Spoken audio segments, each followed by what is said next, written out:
Glauber, muito bom te ver aqui de novo. Bom dia, Rovai. Obrigado, mais boa tarde, né?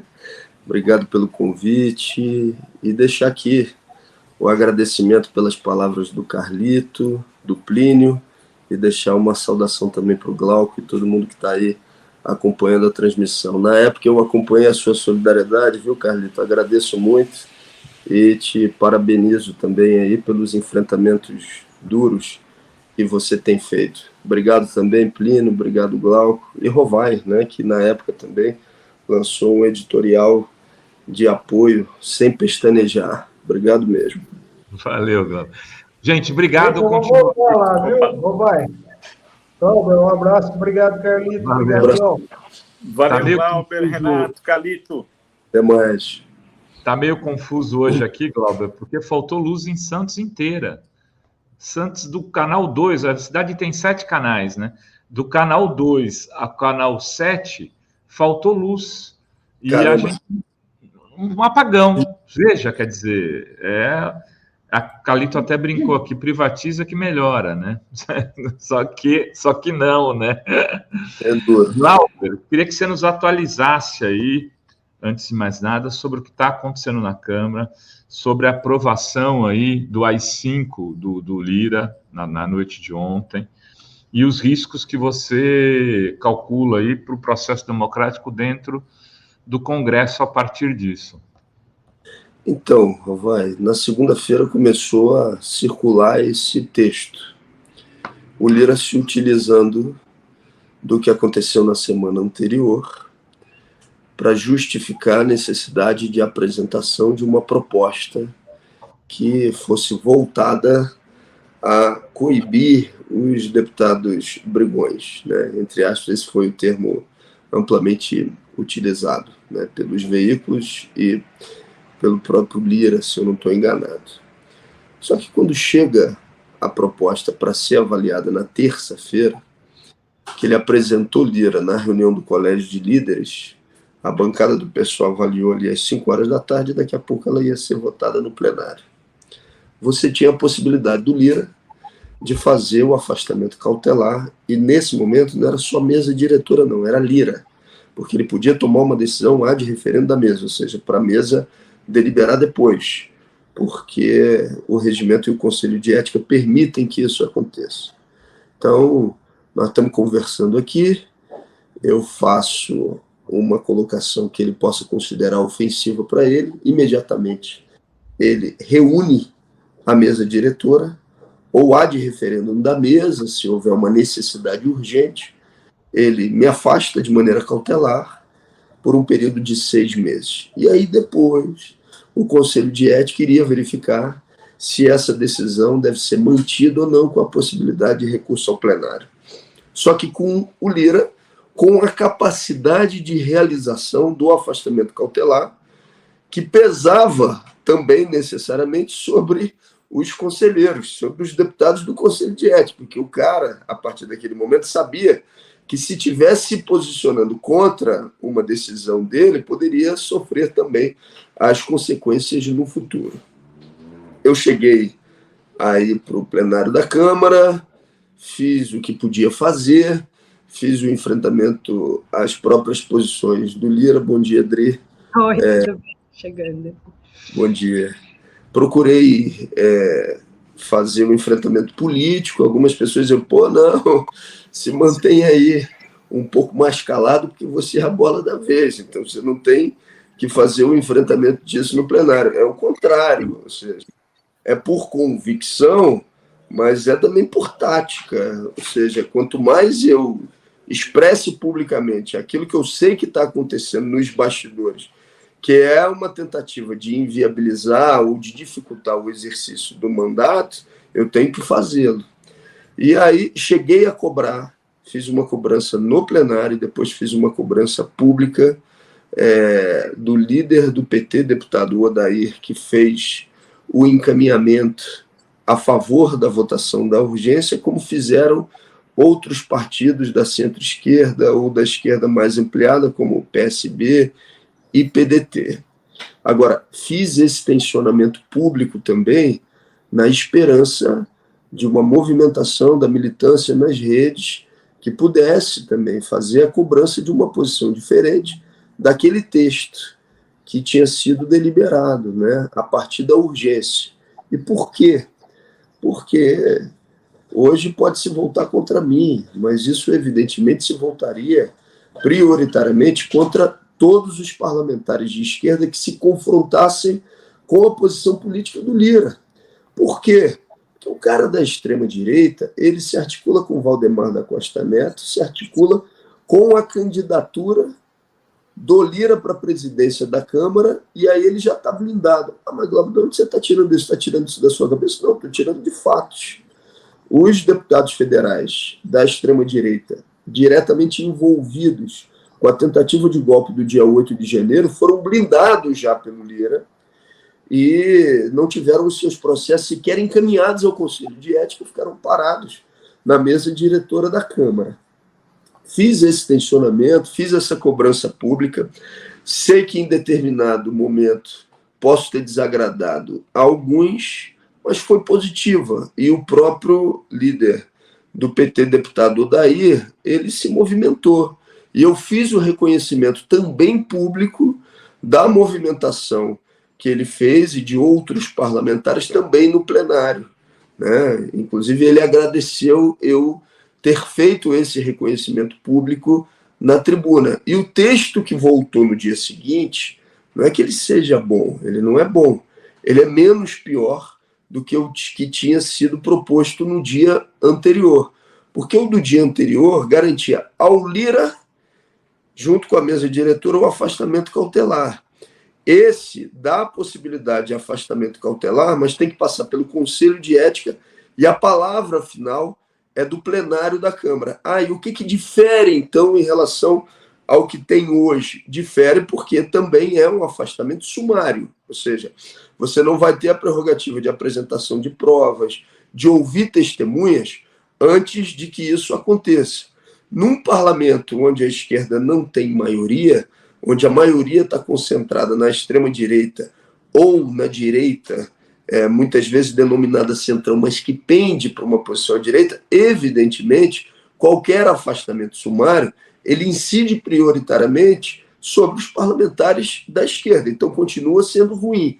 Mas, inegavelmente, é menos pior do que aquele que tinha sido proposto no dia anterior. Por esse motivo, aqueles que se empenharam nessa negociação de redução de danos, o deputado Odair do PT, o deputado Henrique Vieira pelo PSOL e outros deputados que o fizeram, tiveram da minha parte um reconhecimento. Não vai ter uma tentativa minha de diferenciação da posição com aqueles que acabaram votando favoravelmente, porque se envolveram diretamente na negociação de redução de danos. Mas existe, sim, a continuidade da preocupação do que vai ser feito com essa ferramenta, e houve também o respeito da posição de deputados do PSOL que votaram contrariamente, com o indicativo de que nós não queremos viabilizar aquela que é a corda que depois pode ser utilizada por Lira e companhia para nos enforcar. Então está válido. Respondendo a tua pergunta, Rovai, o jogo já mudou, ou seja, a nova regra já é essa. Pode haver afastamento sumário de parlamentares a partir de uma solicitação da mesa diretora ao Conselho de Ética e depois do plenário da Câmara. Além de ser sumário, tem um outro problema. Se fosse sumário, com a possibilidade de que a gente tivesse aí pelo menos um mês ou 15 dias de mobilização das bases para as pessoas saberem o que está acontecendo, era também menos pior, mas não é isso que está contido no texto. Vai imediatamente para o Conselho de Ética e na primeira sessão, depois de avaliado pelo Conselho, já tem que ser votado no plenário da Câmara dos Deputados. É perigoso, evidentemente mas é menos pior do que aquilo que se propunha num primeiro momento. Eu não deixo de reconhecer isso, mas não deixei também de votar contrariamente, porque se a gente é minoria, se a esquerda é minoria no espaço parlamentar, nós não temos que dar suporte a elementos que possam ampliar o poder do próprio Lira ou da direita com os ataques que fazem em relação a nós. Agora, AI-5 do Lira, ele foi motivado por a semana de horror que a gente viu na Câmara na semana passada, com vários ataques que já vinham ocorrendo desde antes, né, dessa extrema-direita que é violenta, né, ela vai lá brigar, a gente tem, né, a própria Sâmia foi atacada de forma absurda, e assim, o que poderia ser feito para que essa extrema-direita civilize-se, né? Seja menos a gente veja menos violência, menos, né, esse clima que está na Câmara, que é causado pela extrema-direita. O que poderia ser feito, Glauber? Dri, eu te confesso que não sei se isso foi uma resposta ao acontecido na semana anterior. Ou se, porque, assim, e aí falando em tese, né? Sabe aqueles jogos onde você gera o tumulto e você alavanca a presença de um grande mediador salvador, né? Porque, assim, foi muito estranho o que aconteceu na semana passada. A extrema-direita, de maneira organizada, foi de forma violenta para 3 comissões diferentes para fazer aquilo que se viu. Tanto é que Erundina foi uma das primeiras a se manifestar publicamente para dizer que era contra a aprovação daquela proposta que estava na urgência e dizendo, não em meu nome, né? Ela foi uma das primeiras também a se posicionar. Mas respondendo objetivamente, o que pode frear essa extrema-direita violenta de orientação fascista? Que a mesa diretora tivesse cumprido o seu papel. A mesa diretora, ela não é salvadora nessa situação. O Lira, ele não é o salvador, o mediador salvador. Ele é o responsável por a gente ter chegado nesse patamar de violência. Por quê?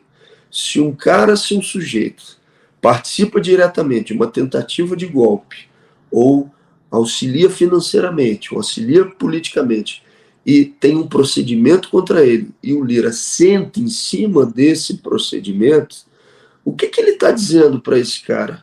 Pô, fica tranquilo.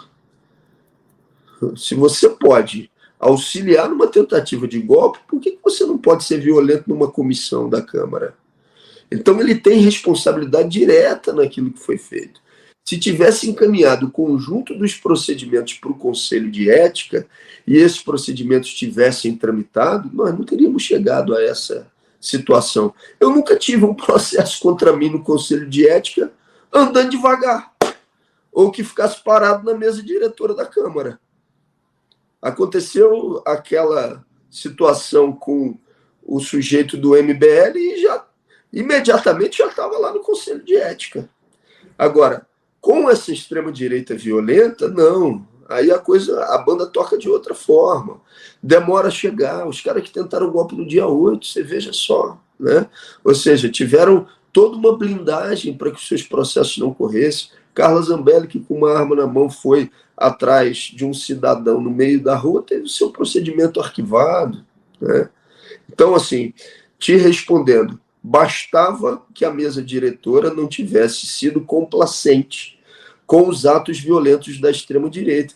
Eu faço, inclusive, um desafio, né, para aqueles que, por parte da direita, tentam dizer que são duas faces de uma mesma moeda. É a polarização dos extremos. Isso é mentira, ou seja, eu desafio a indicarem um fato, onde tenha sido um parlamentar de esquerda a ir numa atividade da extrema-direita ou a começar uma ação ou uma atividade violenta. Todas as ações e atividades violentas foram começadas por esse grupo, que estava autorizado pela mesa diretora de maneira implícita a fazê-lo. Por isso que eu acho que a gente não pode ter a mesa diretora como quem vai salvar, porque ela é corresponsável por aquilo que aconteceu. E essa pressão para cima deles eu considero que seja fundamental. Mas agora está dado, tem uma nova regra colocada, a não ser que tenha um eventual recurso ao Supremo Tribunal Federal fazendo questionamento à regra, eu já estava com a ação preparada em relação aos termos anteriores, né? Porque eu sabia, ou seja, o Lira em 24 horas podia me afastar de maneira cautelar. Agora nós estamos avaliando com esse novo texto se vale a pena fazê-lo ou não, mas se não for uma decisão judicial que venha a cancelar a decisão tomada, já tem uma nova regra vigente a partir do dia de ontem. É importante, deixa eu só fazer um adendo aqui, Rovai, que o Glauber, por ser vítima frequente nos últimos meses dos bolsonaristas no Conselho de Ética, eles sempre tentam levar o Glauber, a Sâmia, que inclusive tem ido com frequência com denúncias ali contra ele e contra outros parlamentares do campo da esquerda. O que o Lula fez, basicamente, foi tirar o corpo dele de banda, como a gente fala aqui no Nordeste. Por quê? O Código de Ética do Congresso já estabelece no artigo 4º e 5º que estas condutas são vedadas, né, de criar tumulto em comissões, criar tumulto no plenário, se referir a autoridades ou convidados de forma grosseira. O que o Lula quis fazer para a imprensa, no geral, é dizer o seguinte: olha, eu não estou inerte, eu fiz alguma coisa. E o Glauber chamou uma atenção... O Lira. E o Glauber chamou a atenção para uma coisa que é importante, que é o seguinte: a mesa diretora vai encaminhar isso para o Conselho de Ética. Se em até 72 horas o Conselho de Ética não se manifestar, automaticamente ser remetido ao plenário da Câmara. Então, pode ter uma mobilização de uma denúncia encaminhada pela mesa diretora para o Conselho de Ética e o Arthur Lira articular com o Leulo Manto Júnior que não coloque aquilo em pauta, e 72 horas depois isso volta para a Câmara para que o parlamento, de maioria ligada à extrema-direita ou à direita, como bem disse o Glauber, decidisse se o Glauber deve ou não ser afastado cautelarmente. Outro ponto importante que pouca gente está citando, Glauber: lá em 2020, em julho, para ser bem específico, a mesa diretora aprovou o tal ato 133, que proíbe que parlamentares monetizem conteúdo nas redes sociais utilizando cota parlamentar. Isso funcionou muito bem no Rio de Janeiro. O projeto apresentado pelo hoje deputado Chico Alencar acabou com a farra do Gabriel Monteiro. Gabriel Monteiro faturava mais de R$200 mil por mês no YouTube. Quando o canal dele foi desmonetizado, ele simplesmente parou de produzir conteúdo, Dri Rovai, porque não era mais interessante. A lógica do Gabriel Monteiro não era a lógica de um parlamentar, era a lógica de um indivíduo que produz conteúdo visando a lógica de mercado, ou seja, se eu tenho um consumidor para este produto e eu sei que o produto vai ser consumido por esse consumidor, eu vou atender a demanda. E aí agora o Chico Alencar, junto com o Tarcísio Mota, apresentaram outro projeto, o projeto 672 de 2024, que proíbe que parlamentares monetizem conteúdo. Esta, Rovaidri, na minha opinião, é a única solução para frear a bancada da selfie. Porque eu acho que deveriam ter outras alternativas. Por exemplo, impedir que parlamentares fizessem lives durante sessões do plenário ou comissão. Por quê? Porque a transmissão já é ao vivo pela TV Câmara. Então, eles podem acessar o material dele de lá, né? E eu acho que o principal que é pegar no bolso. O ataque, por exemplo, Glauber, que o Nicolas Ferreira fez ano passado ao público trans, né? Quando ele botou a peruca, subiu no púlpito e disse que ele se sentia uma mulher, questionaram a ele se ele achava que aquilo, né, traria algum retorno para ele. Ele falou: eu ganhei 200 mil seguidores no Instagram. Para mim, teve retorno. Então, não é uma coisa que acontece do nada. E o ponto principal, que eu vou fazer uma pergunta a você agora, Glauber, já que você é um parlamentar que está lá: por que os parlamentares não dão voz de prisão ao Nicolas? Por exemplo, ele cometeu agora de novo um crime de transfobia contra a deputada Érica Wilton, e o Código de Processo Penal diz que qualquer um do povo pode, e as autoridades devem dar voz de prisão em indivíduos que estão em flagrante delito do crime. O Nicolas, ele é reincidente, cometeu o crime contra a Duda Salabé, condenado em segunda instância, inclusive, cometeu o crime contra uma menor trans em Belo Horizonte, também virou réu no Ministério Público do Estado de Minas Gerais. Agora a Érica, deputada, entrou com um pedido de indenização de R$5 milhões por danos morais coletivos, e eu acho que, por mais que a reação possa não ser tão prática, eu acho que deveria ter algum momento, Glauber, que algum de vocês deveria dar ali a voz de prisão para eles, para pelo menos isso virar pauta na mídia e começar a discutir se essa conduta é aprovada ou não publicamente. Eu vou levar essa sugestão, inclusive, Carlito, para discussão no interior da nossa bancada, porque acho que é uma possibilidade que tem que ser discutida, sim, com seriedade. Já aconteceu, inclusive, em um determinado momento, de eu discutir isso com um conjunto de advogados em relação a um outro tema, mas se tratava de um programa de televisão, então teria dificuldade em fazer isso do ponto de vista presencial, se fossem reafirmados os crimes por parte do interlocutor. E tem que pensar no desdobramento também, né? Ou seja, para que não haja uma desmoralização política da voz de prisão dada, porque você tem que dar consequência a ela, mesmo que depois ele tenha o relaxamento da prisão, mas que naquele momento ela aconteça. porque o que vai acontecer é uma confrontação física, há uma orientação do Lira agora de que não haja qualquer tipo de ação da Polícia Legislativa em atividades ou confrontações que se estabeleçam entre deputados, só entre terceiros, pessoas de fora da Câmara e o deputado. Então você tem que garantir a voz da prisão e tem que garantir, você tem que dar a voz de prisão e que tem que garantir que fisicamente ela se cumpra. Eu acho que é um bom tema para a gente discutir entre os nossos como fazê-lo.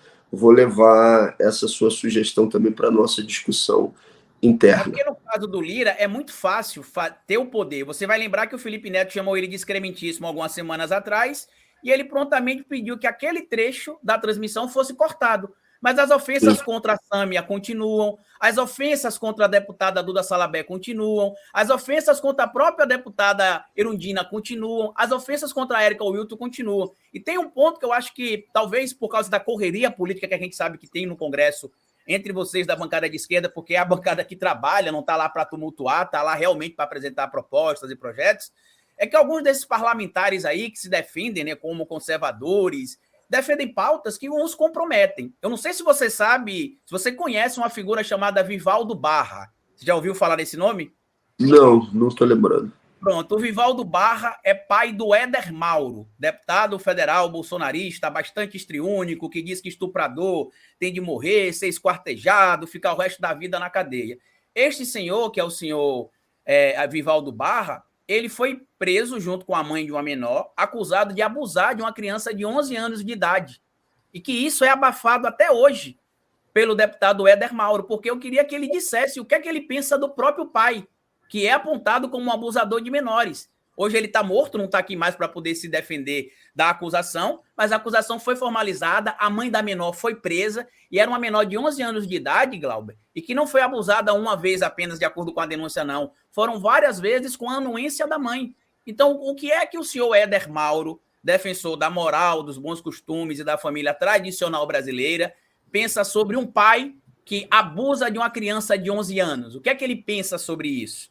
Entendeu? Ou o Gustavo Gaia, que é sempre assim, né, Carlito? Essas pessoas, eles fazem o discurso ali de cristão, cidadão de bem, mas, né, atrás ali, né, no privado... Tem a mesma capa, né, Dri? Pode falar. E não tem os pudores que a gente tem no sentido de fazer citações em relação a eles ou a familiares deles, não. Ou seja, se utilizam de fake news contra os nossos familiares de maneira permanente e sem nenhuma dificuldade de fazê-lo. Podem saber que se trata de uma mentira e ficam repetindo aquela mentira até a exaustão. No caso da sua mãe, eles fizeram isso, né, Dona? Que tem uma relação direta com o deputado citado pelo Carlito. Olha só, Glauber, eu queria que você falasse do PL do estupro. Eu estou chamando do PL do estupro, que eu acho muito mais direto e objetivo do que o PL de mãe a criança.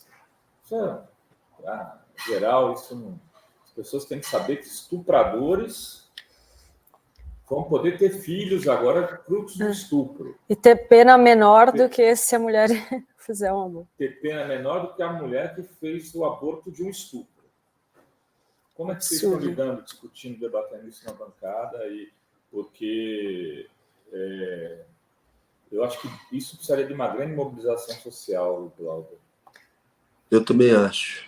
O SEM, inclusive, foi linha de frente no enfrentamento dessa proposta durante a discussão, né? Desde que ela se estabeleceu na articulação e diálogo com movimentos, depois no plenário da Câmara. O que tem acontecido?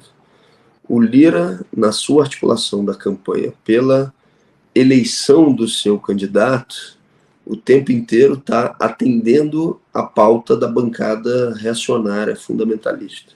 Aprova essa urgência no dia de ontem, dá um indicativo de que o conteúdo principal possa vir depois, mas vai fazer um jogo de colocação ou não colocação dessa matéria na pauta do plenário para que o seu conteúdo seja avaliado a partir de uma verificação dos seus próprios interesses atendidos. É isso que ele está fazendo.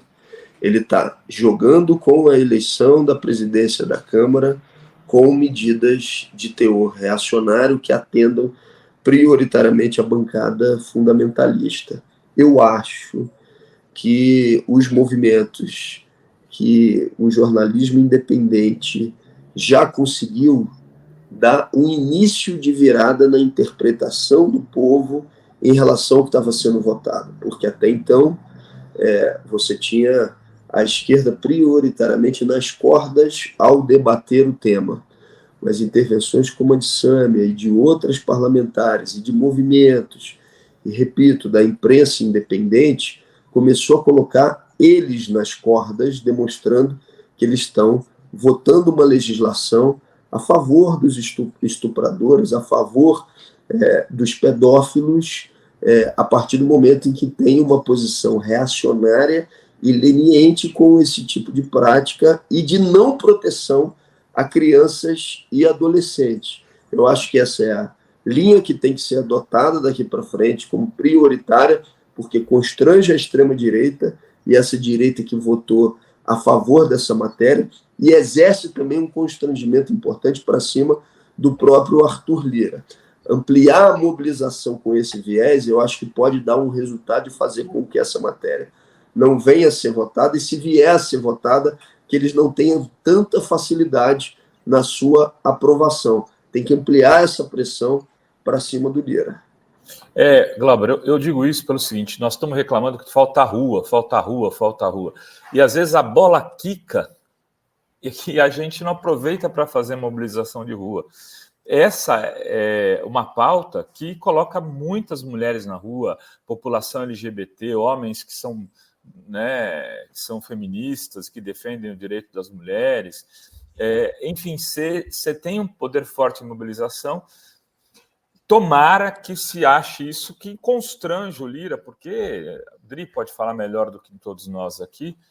É uma coisa mas eu acho que essa bancada, né, fundamentalista ali, ela bota aborto, se aproveita ali dessa rejeição, que quando quando é estupro, as pessoas são a favor, né, que a mulher tem direito e tal, mas quando fala assim, aborto depois das 22 semanas, confunde um pouco a população, que acho que é diferente do que aconteceu com a PEC das praias, por exemplo.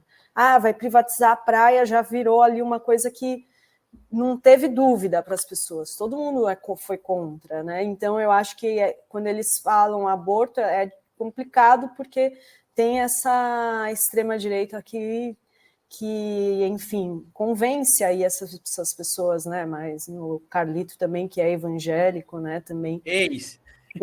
Ex-crente, né? Só ex-crente. Mas você sabe que tem um argumento aí, Dri, que eu acho que continua deixando a posição dos fundamentalistas emparedada, porque o número de semanas que normalmente é utilizado por eles, normalmente tem uma relação direta com o fato de ser um estupro cometido contra crianças, né? E a dificuldade de identificação da gravidez a partir do momento em que se trata de uma criança estuprada. Essa é uma... Vocês... Agora voltou. Essa é uma realidade que eu acho que a gente tem que botar na rua. Eu não tenho dúvida de que vai ocorrer mobilização, ocupação dos espaços públicos pelas mulheres, pelos homens aliados, por todos aqueles que não querem ver essa matéria continuar a avançar. Eu já coloquei à disposição, inclusive, a Comissão de Legislação Participativa da Câmara, que eu estou presidindo, para ser um espaço de mobilização contra a aprovação dessa matéria, para que a gente tenha prévias da mobilização também da rua. Concordo plenamente contigo, Rovai, nós temos que aproveitar toda a oportunidade que for possível para estar na rua, para estar mobilizando na rua. Você citou também a PEC das praias, né? Foi citada a PEC das praias.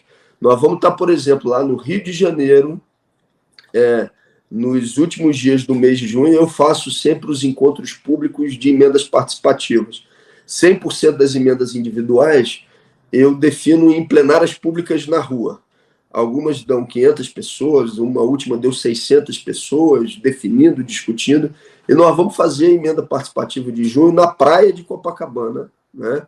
Num dia de domingo, para mobilizar a luta contra a PEC da privatização das praias. Então, toda mínima oportunidade que a gente tiver para não ficar encastelado, para não ficar dentro do espaço institucional e para fazer uma mobilização que se amplie no espaço público e que fure, como a turma diz, a nossa bolha, ou seja, que consiga dialogar para além, inclusive, de quem já milita conosco, eu acho que é uma oportunidade que a gente não pode perder. Muito bem. Alguma coisa mais, Dani? E tem ainda a PEC das drogas, né, Glauber, que ontem foi aprovada na CCJ, já foi aprovada no Senado e precisa de 308 votos na Câmara. Você acha que eles vão conseguir aprovar isso na Câmara? Isso é grana envolvida, né, Dre? A verdade é essa, né? Em todas essas PECs, né? Essa PEC, por exemplo, que eles chamam de PEC das drogas, é para ampliação do encarceramento, a máquina da política de guerra e, consequentemente, o fortalecimento do poder político de figuras que são associadas a essa ampliação do Estado penal, policial, punitivo.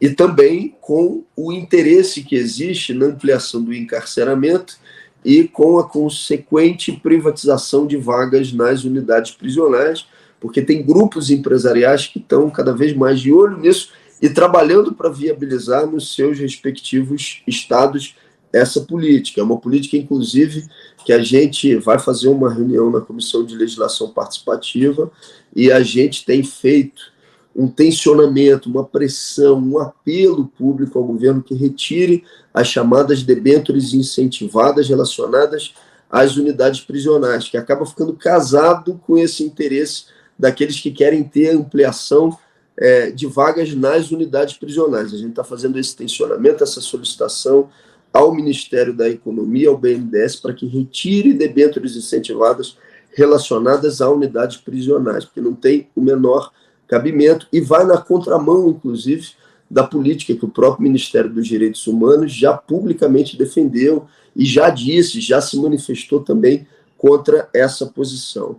Então é grana que está envolvida nessa PEC das drogas, é grana que está envolvida na PEC do Crivella. Agora se deixou de falar um pouco sobre ela, mas é a PEC que amplia o conceito de imunidade tributária para as empresas ligadas a determinados conglomerados religiosos. Gráfica vai fazer papel para as mais variadas forças políticas. Teria isenção por ser ligada a um conglomerado religioso. Então, é muita grana que está envolvida nessa história toda. Respondendo objetivamente a sua pergunta, se hoje for para o plenário, eles aprovam. Né? Vai na contramão daquilo que possa ser uma política de diminuição da violência, vai ao contrário do que seja essa política, mas hoje eles aprovam, eles têm 308 votos pela correlação de forças que tem no espaço parlamentar para que essa matéria venha a ser deliberada e aprovada. Aí, o que nós podemos fazer para modificar? Seguir discutindo o tema, fazendo pressão e, se for o caso, judicializando, porque essa vem como uma resposta a uma decisão que já tinha vindo do Supremo Tribunal Federal. E nesse ponto em específico, assim, chama a atenção negativamente, porque normalmente a gente bate muito forte politicamente nas posições do Lira, que são as piores possíveis. Mas nesse caso em específico, a posição que chama a atenção de maneira negativa foi do Rodrigo Pacheco, presidente do Senado, que foi quem articulou a aprovação dessa PEC no Senado Federal antes que ela fosse remetida para a Câmara. Rodrigo Pacheco, que lá no passado tinha todo um discurso antipunitivista, antilavajatista, e embarcou nessa onda para a apresentação de uma proposta como essa. Nós também não podemos deixar de dizer, mas sim, infelizmente hoje, se não tiver uma mobilização que seja diferente da que está colocada, eles têm voto suficiente para ter mais de 308 no plenário da Câmara para aprovação dessa medida. E para quem está nos assistindo saber o que é, né? É a criminalização do porte de qualquer quantidade de droga, né? Ou seja, a pessoa que estiver portando qualquer quantidade de droga ser criminalizada.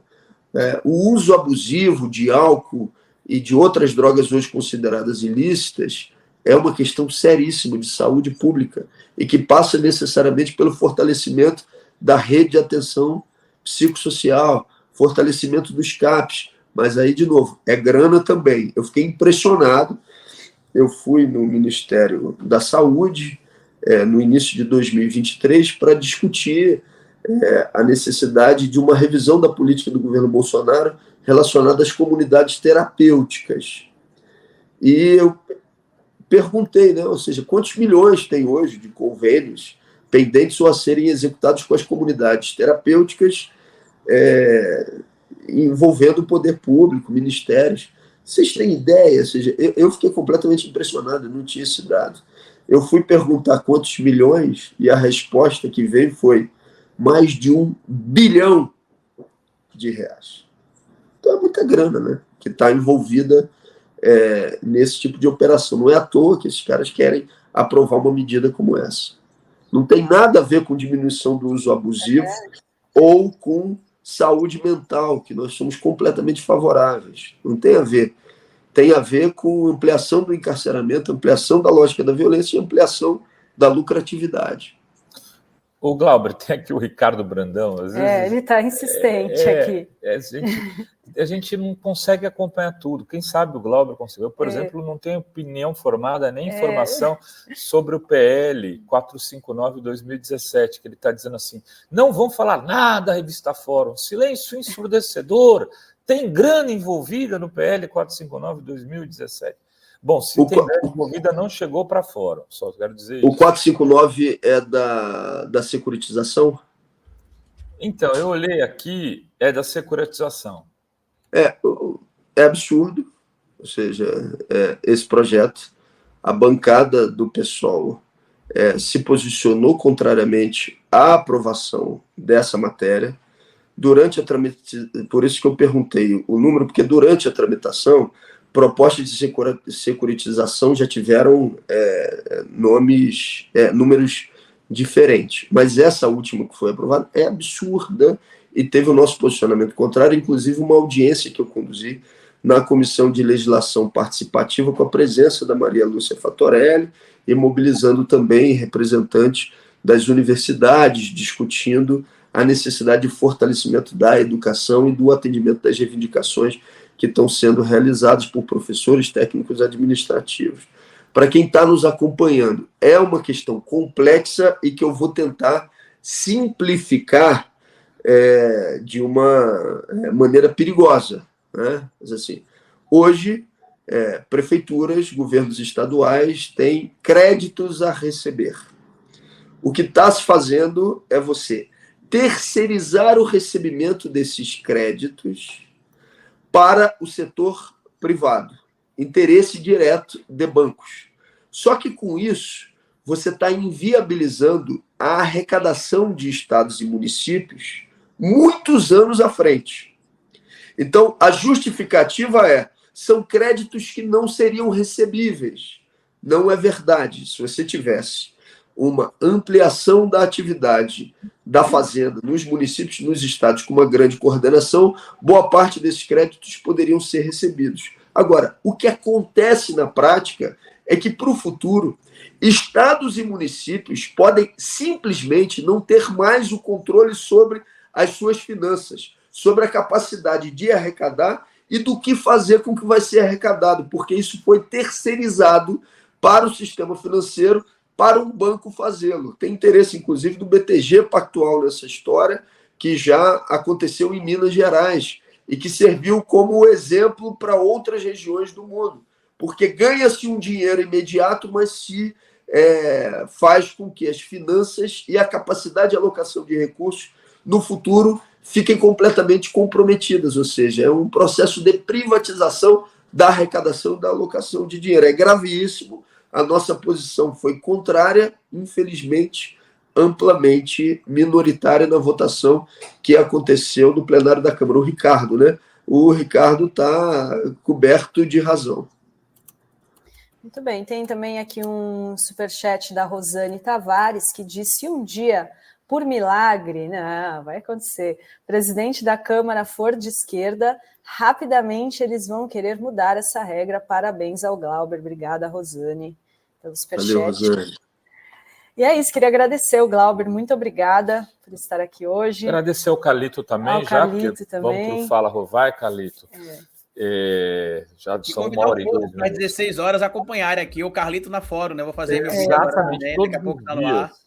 Todos os dias, às 16 horas, Carlitão aqui. Carlito na fórum. Glauber, Carlito, valeu demais. Obrigada. Obrigado mais uma vez. Um abraço Valeu, grande. irmãozinho. Tchau, tchau.